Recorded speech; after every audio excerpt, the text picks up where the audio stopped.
Assalamualaikum warahmatullahi wabarakatuh. Alhamdulillahirabbil alamin. Wassalatu wassalamu ala asrofil anbiya wal imamil mursalin sayyidina wa maulana Muhammadin wa ala alihi wa sahbihi ajma'in, amma ba'du.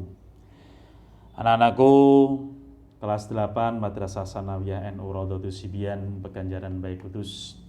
Baik, kali ini pertemuan yang kedua setelah kita membahas tentang konsumsi makanan halal dan yang haram. Kita ke bab yang selanjutnya, yaitu ketentuan makanan dan minuman yang haram. Namun sebelumnya, sebelum Pak Najib menerangkan, mari kita hadrah bil Fatihah. Semoga dengan bacaan suratul Fatihah kali ini kita mendapatkan ilmu yang manfaat, barokah fitini wa dunya wal akhirah. Bi syafaati Rasulillah ala hadiniyah al-Fatihah. A'udzu billahi minasyaitonir rajim. Bismillahirrahmanirrahim. Alhamdulillahirabbil alamin arrahmanir rahim maliki yaumiddin. Iyyaka na'budu wa iyyaka nasta'in. Ihdinas siratal mustaqim, siratal ladzina an'amta 'alaihim ghairil maghdubi 'alaihim waladdallin. Amin.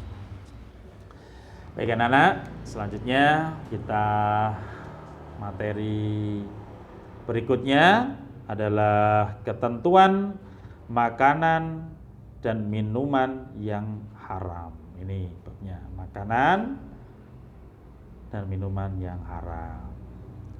Banyak terjadi salah sangka ya, biasanya di masyarakat ini mencari rezeki yang haram saja sulit, apalagi yang halal.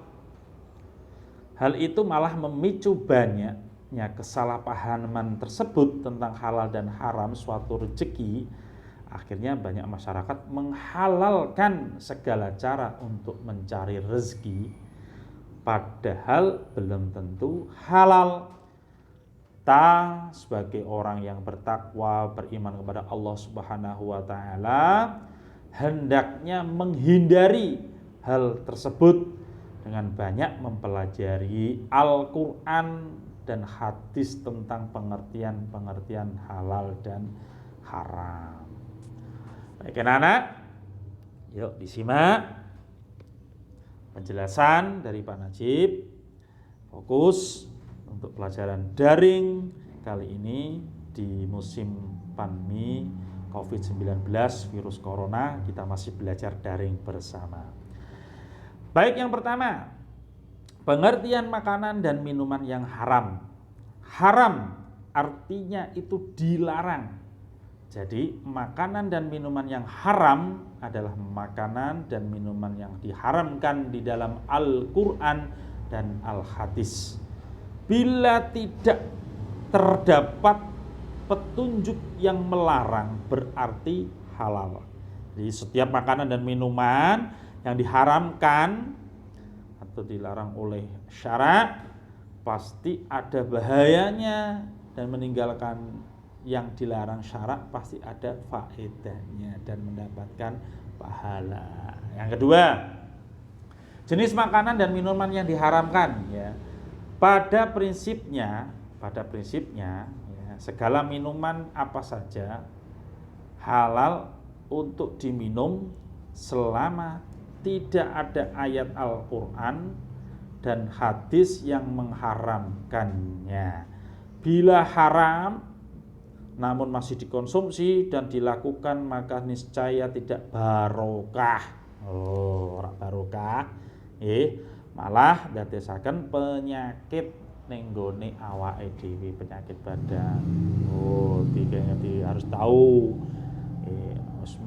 Makanan-makanan yang haram tidak hanya itu dilarang oleh Allah, dilarang agama dan syara Al-Quran dan hadis, akan tetapi kalau masih dipaksa untuk dimakan, maka itu menjadikan sebuah penyakit pada diri kita.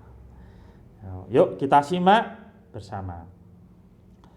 Yang pertama, secara garis besar terdapat dua macam haramnya makanan tersebut.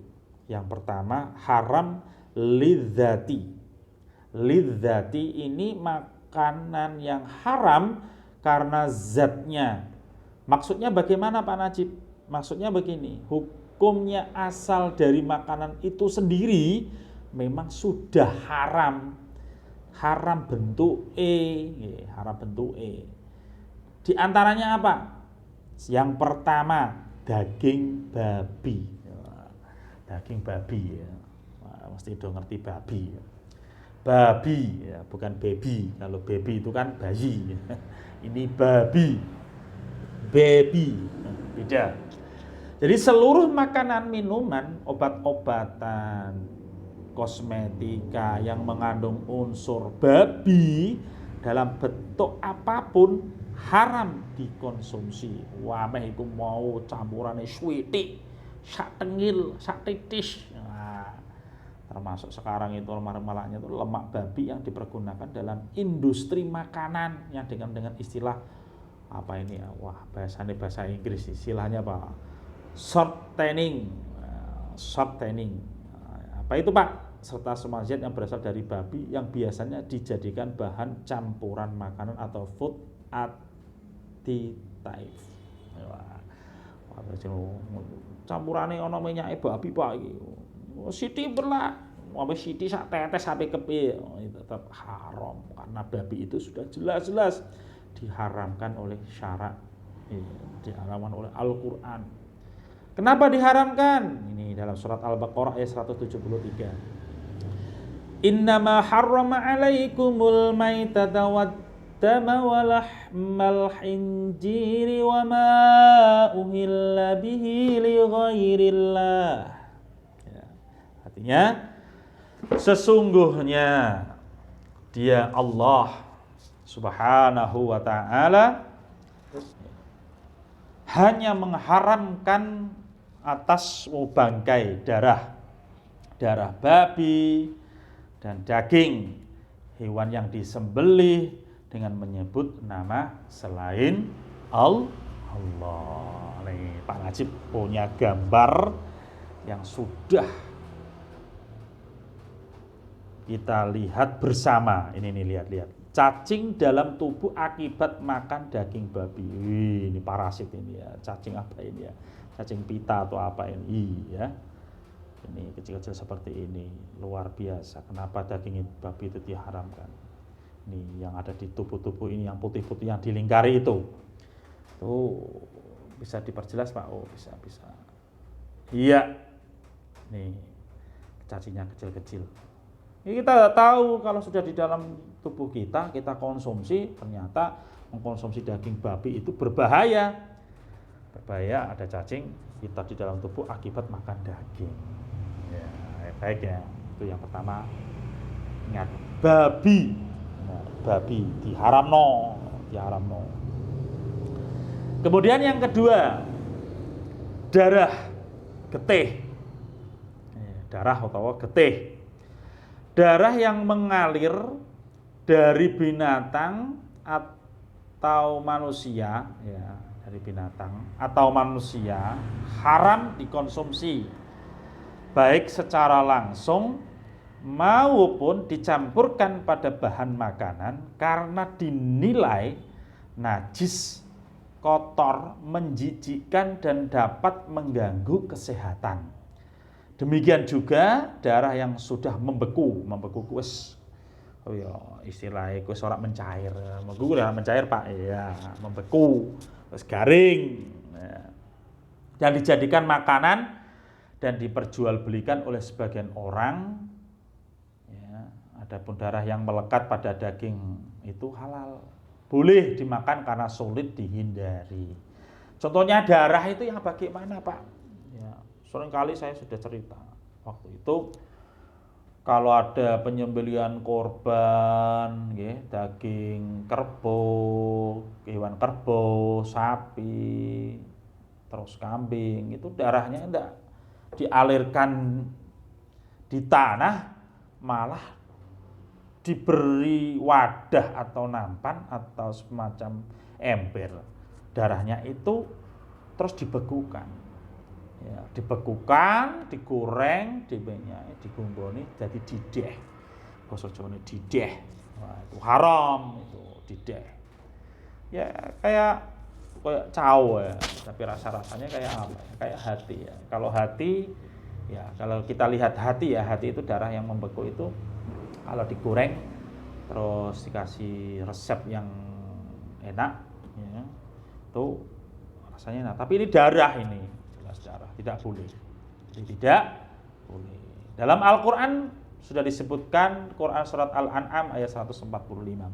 Qul la ajidu fima ukhya ilayya muharrama ala ta'imin yata'amuhu illa ayyakuna maitatan aw daman masfuhan aw lahma khinzirin fa innahu rijsun aw fisqan uhilla li ghairillahi bi. Artinya, katakanlah,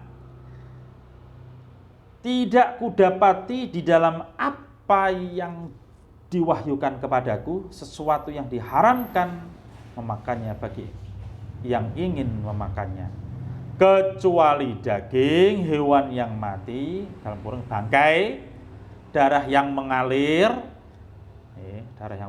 daging babi, karena semua itu kotor, atau hewan yang disembelih bukan atas nama Allah. Nah, jelas ya. Ojo sekali-kali ngombe darah, geteh pitik diwadahi, botol aqua dijarke terus diombe ya. Itu haram. Ya jangan coba-coba, tidak boleh. Itu sudah jelas haram. Tidak baik bagi kita, apalagi nanti anak keturunan kita. Kalau yang sudah kita makan barang-barang yang haram dari kita, daging kita, itu nanti keturunan kita itu, ya mohon maaf, jangan sampai diberikan makanan-makanan yang tidak baik alias haram. Ini akan mempengaruhi tubuh kita dan anak keturunan kita. Baik anak-anak yang kami cintai dan yang kami banggakan. Kemudian yang ketiga adalah khamrun. Dalam istilahnya adalah minuman keras. Wah, minuman sing keras. Keras itu ora kaya watu keras. Ini keras dalam hal itu yang bisa memabukkan. Khamr ya. Khamr yang bisa memabukkan. Nah, di sini jadi anak-anak tahu bahwa khamr itu diharamkan, sudah jelas dalam Quran surat Al-Maidah ayat 90. A'udzu billahi minasyaitonir rajim. Ya ayyuhalladzina amanu innamal khamru wal maisiru wal ansabu wal azlamu rijsum min 'amali syaitani fajtanibuhu la'allakum tuflihun. Yang artinya, hai orang-orang yang beriman, sesungguhnya minuman keras, berjudi, berkorban untuk berhala, mengundi nasib dengan panah adalah perbuatan keji, termasuk perbuatan syaitan. Maka jauhilah perbuatan-perbuatan itu agar kamu beruntung. Wis dijelasno. Jadi orang sithik-sithik lapas tetes, Pak. Sithik ya tidak boleh gitu. Nah, Bang Roma kan pernah bernyanyi, minuman keras, miras apapun jenismu, ya, walau setetes, itu tidak boleh. Jadi jelas keharamannya. Khamr ini dianalogikan dengan semua makanan dan minuman yang bisa menimbulkan madarat dan merusak badan, akal, jiwa, moral dan akidah. Ya, misalnya narkoba dengan seluruh jenis dan macamnya itu diharamkan.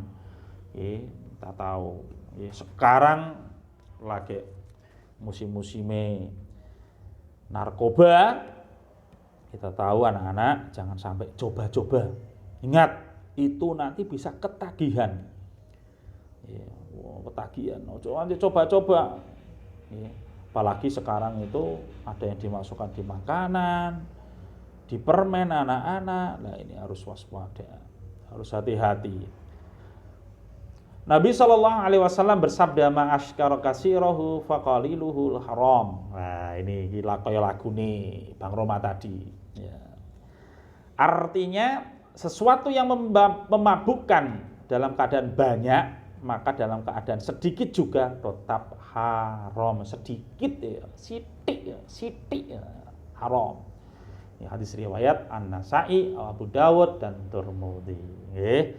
Pokoke tak weling kita sebagai umat Islam, generasi penerus bangsa, generasi negara kesatuan Republik Indonesia, di sekolah madrasah tercinta kita, Madrasah NU Raudhatus Sibian, jangan sekali-sekali mengkotori jas alma mater kita dengan anak-anak selalu mengkonsumsi barang-barang untuk minuman yang keras sekarang. Karena apa? Sekarang banyak sekali anak-anak yang kumpul-kumpul, anak pang, orang-anak yang tidak tahu hukum, anak-anak yang tidak tahu akhlak, yang kurang berilmu, aja didolani, aja dikancani. Ora dikancani rek Pak, ya ora usah lur kanca sing apik-apik. Jangan sampai bergerombol kanca sing elek-elek, kanca sing ora ndadekno manfaat sing barokah, ora kanca sing ora ndadekno manfaat barokah lapo dikancani. Nah, dikancani kanca-kanca ngono minuman keras iku botol. Ya, sekarang itu aneh-aneh. Kalau tidak mau beli minuman keras yang mahal harganya, beli putean, terus dioplos, dioplos nganggo Fanta, nganggo Sprite, dan lain sebagainya. Itu akan menjadi menjadi mabuk. Ya, kalau di berita kemarin ada beberapa minuman keras oplosan bisa membunuh, Hati-hati itu ya. Jangan sampai coba laki-laki maupun perempuan.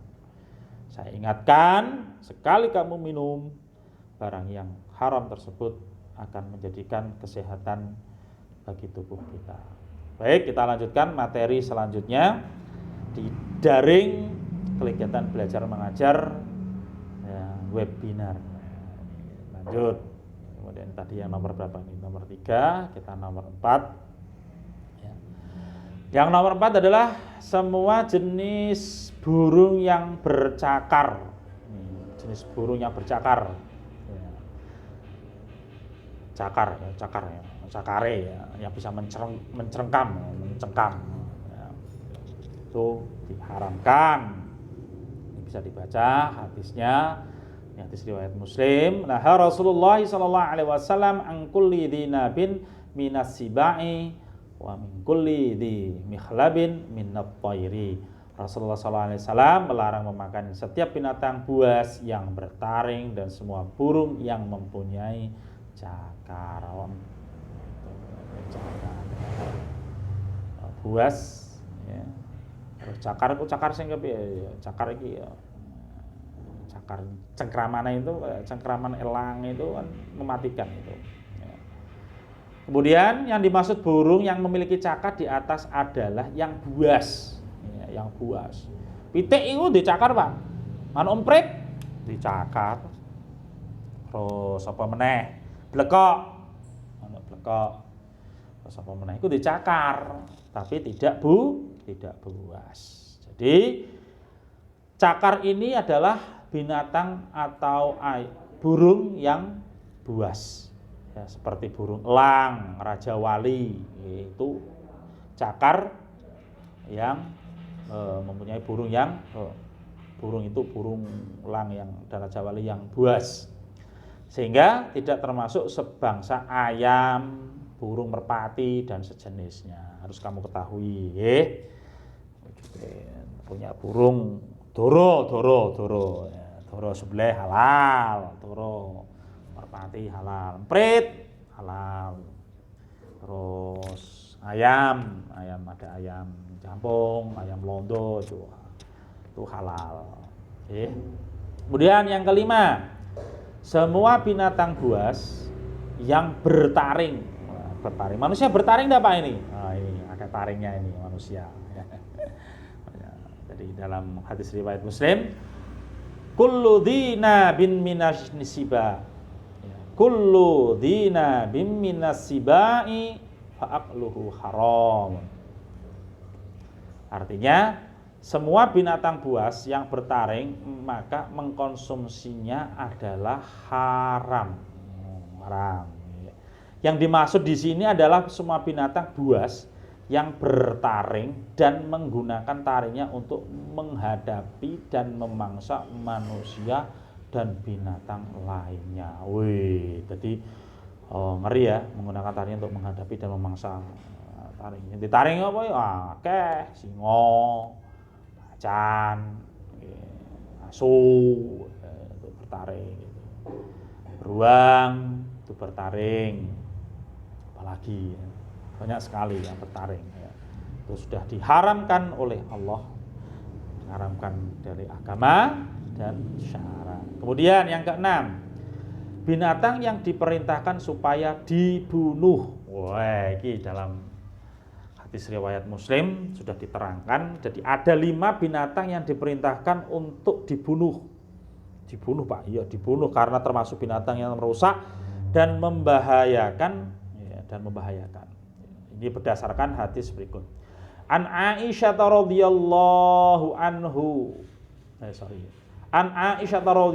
anha anin Nabi sallallahu alaihi wasallam annahu qala khamsun fawasiku yuqtalna fi hilli wal haramil hayyatu wal ghuraba'ul adba'u ya wal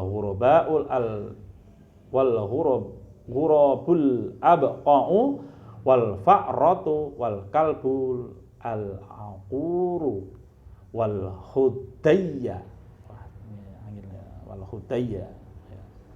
Jadi dari Aisyah radhiyallahu an berkata, Rasulullah sallallahu alaihi wasallam bersabda, 5 hewan fasik yang hendaknya dibunuh baik di tanah halal maupun haram, yaitu yang pertama ular, ya ular ikut pateni, ya, ular itu harus dibunuh.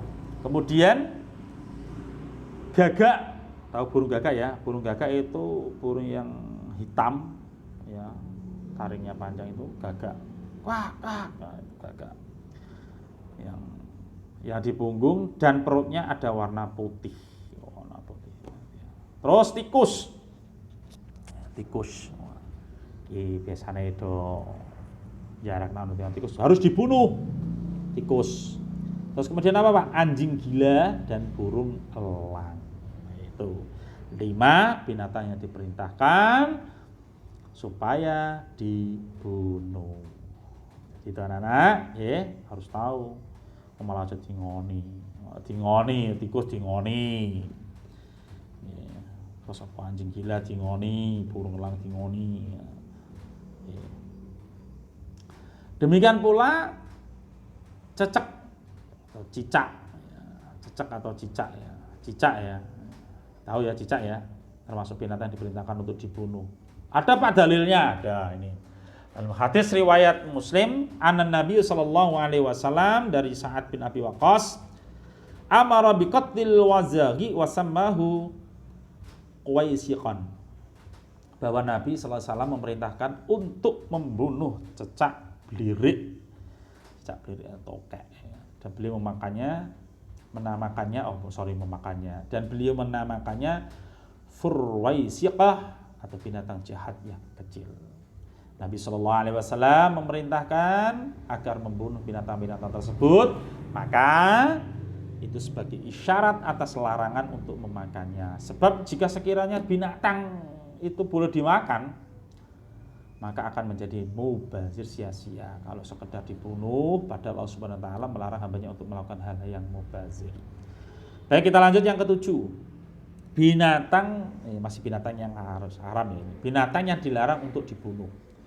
Jadi ini binatang yang dilarang untuk dibunuh. Tadi ada binatang yang boleh harus dibunuh, dan sekarang ada binatang yang dilarang untuk dibunuh. Apa itu Pak? Ada 4 macam binatang yang dilarang dibunuh. Binatang tersebut telah disebut dalam al-hadis. Ani bin Abbasin anna Nabi sallallahu alaihi wasallam taha an qatli arba'in minad dawab an-namlati wan nakhlati wal hudhudi wasurati. Dari Ibnu Abbas berkata bahwa Rasulullah sallallahu alaihi wasallam bersabda, Rasulullah melarang membunuh 4 hewan. Ya, 4 hewan. Di antaranya adalah semut. Ya, semut. Kemudian apalagi ini? Ya, tawon, burung hudhud dan burung surat. Ya, burung hudhud ya, burung pada zaman Nabi Nuh ini tidak boleh dibunuh. Jadi Nabi Muhammad SAW melarang membunuh binatang-binatang itu berarti dilarang pula memakannya. Sebab jika binatang termasuk yang boleh dimakan, bagaimana cara memakannya kalau dilarang membunuhnya? Yang ke-8, materi selanjutnya ini adalah binatang yang buruk atau menjijikkan. Binatang yang buruk itu apa, Pak?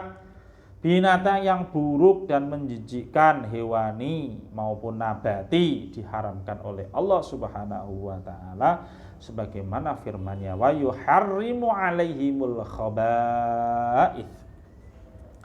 Dan dia Muhammad mengharamkan bagi mereka segala yang buruk. Surah Al-A'raf ayat 157. Namun kriteria binatang yang buruk dan menjijikkan pada setiap orang dan tempat pasti berbeda. Ada yang menjijikkan bagi orang, misalnya ya, tetapi tidak menjijikkan bagi yang lainnya. Maka yang dijadikan standar oleh para ulama adalah tabiat dan perasaan orang yang normal. Dari orang Arab yang tidak terlalu miskin yang membuatnya memakan apa saja. Karena kepada mereka lah Al-Quran diturunkan pertama kali dan dengan bahasa mereka lah semua dijelaskan. Sehingga mereka lah yang paling mengetahui mana binatang yang menjijikkan atau yang tidak. Jadi menjijikkan yang gini ngerti. Cacing, menjijikkan, kelabang, kodok. Ya itu menjijikkan. Coro. Ya, coro atau cara. Kemudian 9, semua makanan yang bermudarat terhadap kesehatan manusia, apalagi kalau sampai membunuh diri, baik dengan cara segera maupun dengan cara perlahan, misalnya racun, narkoba, dengan semacamnya jenis dan sejenisnya. Dalam Al-Quran, wala tulqu bi'aidikum ila tahlukah. Dan janganlah kamu jatuhkan diri sendiri ke dalam kebinasaan dengan tangan sendiri. Jadi makanan yang bermudarat terhadap kesehatan manusia. La dororo wa la diroro. Tuh ya anak-anak. Tadi lidzati, ya, haram lidzati. Kemudian kita yang B adalah haram li ghairihi, yaitu haram makanan yang haram karena faktor eksternal. Maksudnya apa, Pak? Maksudnya adalah hukum asal makanan itu sendiri adalah halal. Akan tetapi dia berubah menjadi haram karena adanya sebab yang tidak berkaitan dengan makanan tersebut. Itu haram bentuk ini ada beberapa, di antaranya yang pertama adalah bangkai, yaitu semua binatang yang mati tanpa penyembelihan yang syar'i dan juga bukan hasil perburuan, haram hukumnya. Ini hadisnya ini ya. Dalam Al-Quran bukan hadis ya, Al-Quran langsung ini. Hurimat alaikumul maitatu waddamu walahmul hinjiri wa ma uhilla li ghairillahi bihi wal munkhanifatu wal mukhannifatu wal mauqudatu wal mutaraddiyatu wan natihatu wa ma akalahas sabu illa ma takaitum. Jadi haramkan bagimu memakan bangkai darah daging babi, daging hewan yang disembelih atas nama selain Allah, yang tercekik, yang dipukul, diantem ya, jatuh, yang ditanduk dan yang diterkam binatang buas kecuali yang sempat kamu menyembelih. Ya, oh jadi ngono, dadi asale halal. Wedhus ki halal, wedhus. Kambing ya, ayam halal, tapi nek dadi bangke ya haram. Ya, jadi pangan. Ya. Baik, selanjutnya adalah jenis-jenis bangke berdasarkan ayat di atas. Ini jenisnya ini jenisnya ini ya. Al-munhaniqah yaitu binatang yang mati karena tercekik. Cekik Pak. Sehingga dicepetno. Cepetno lawang Pak, cepetno lawang. Dicepetno lawang.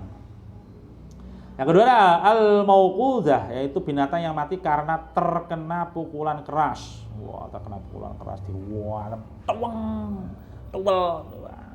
Kena pukulan. Terus yang ketiga al-mutaradhiyah yaitu binatang yang mati karena jatuh dari tempat yang tinggi. Wah, nomor lantai 17. Wah, bercuat. Waduh, si ambrek bledek, mati cepek, mati, bek, langsung mati ya.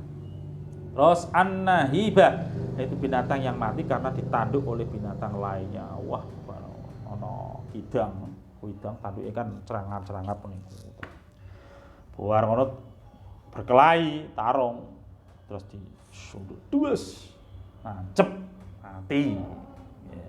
Terus setelah al-mutaraddiyah ada an-nahihah yaitu binatang yang mati karena ditanduk oleh binatang lainnya. An-nahihah itu tadi ya. Terus kemudian binatang yang mati karena dimangsa oleh binatang buas. Semua binatang yang mati tanpa penyembelihan seperti disetrum. Semua binatang yang disembelih dengan sengaja tidak membaca basmalah. Semua binatang yang disembelih untuk selain Allah SWT walaupun dengan membaca basmalah. Ya, semua bagian tubuh hewan yang terpotong atau terpisah dari tubuhnya. Nih, diperkecualikan darinya 3 bangkai. Ketiga bangkainya halal dimakan. 1 ikan, 2 belalang, ya, belalang, terus yang ketiga janin yang berada dalam perut hewan yang disembelih. Tuh, jadi ono iwak, walang atau janin. Ono janin ku maksudnya ngene. Wedhus, kambing, ning jero iki ono anake. Waktu disembelih pas korban dilalah ono janine. Nah, ini halal untuk dimakan. Hadisnya apa Pak? Dalilnya ada dalilnya. Hadisnya ini dari hadis Abu Sa'id Al-Khudri, zakatul janaini zakatu ummi. Penyembelihan untuk janin adalah penyembelihan induknya. Jadi anak-anak harus tahu ya. Kemudian ya, jadi selanjutnya 2 binatang yang disembelih tanpa membaca basmalah. Oh, jelas haram. Sangat binatang orang nganggo bismillah, penyembelih orang nganggo bismillah ya haram, nggih. Ya, binatang yang disembelih terasa membaca bismillah adalah haram dimakan dagingnya kecuali jika lupa. Beda nak lali baru ku nyembelih. Lali aku mau coba bismillah. Bebaleni nah ya ora iso. Nak lali ya tetep lali nggih. Tapi niki ada pengecualian. Jadi pengeca adalah haram dimakan dagingnya kecuali jika lupa. Wala taqulu mimma lam karismullahi wala taqulu mimma lam karismullahi alaihi wa innahu la fisq. Dan janganlah kamu memakan dari apa daging hewan yang ketika disembelih tidak disebut nama Allah, sesungguhnya perbuatan yang semacam itu adalah perbuatan fasik. Kemudian yang ketiga, makanan haram yang diperoleh dari usaha dengan cara dolim, curi, korupsi, nipu, merampok, hasil judi, kemudian harapan, taruhan, togel, dan lain sebagainya. Keluar oleh makanan haram yang diperoleh dari usaha yang dolim, ya, haram. Dalam Al-Quran surat Al-Baqarah ayat 188, wala ta'kulu amwalakum bainakum bil batili wa tudlu biha ilal hukami litakulu fariqam min amwalin nasi bil ithmi wa antum ta'lamun. Dan janganlah kamu makan harta di antaranya kamu dan jalanan yang batil. Dan janganlah kamu menyuap dengan harta itu kepada para hakim dengan maksud agar kamu dapat memakan sebagian harta orang lain itu dengan jalan dosa padahal kamu mengetahui. Ya, itu sudah jelas. Kemudian yang 4, semua makanan halal yang tercampur najis, contohnya mentega, madu, susu, minyak goreng atau selainnya yang kejatuhan tikus atau cicak, madu atau tikus, atau kejatuhan tikus, cecek, ya, hukumnya sebagaimana yang disebutkan dalam hadis min Maimunah radhiyallahu an bahwa Nabi sallallahu alaihi wasallam bersabda ditanya tentang minyak samin atau lemak yang kejatuhan tikus, maka beliau bersabda al-quha wa ma haulaha fatrahuhu wa qulu samnakum.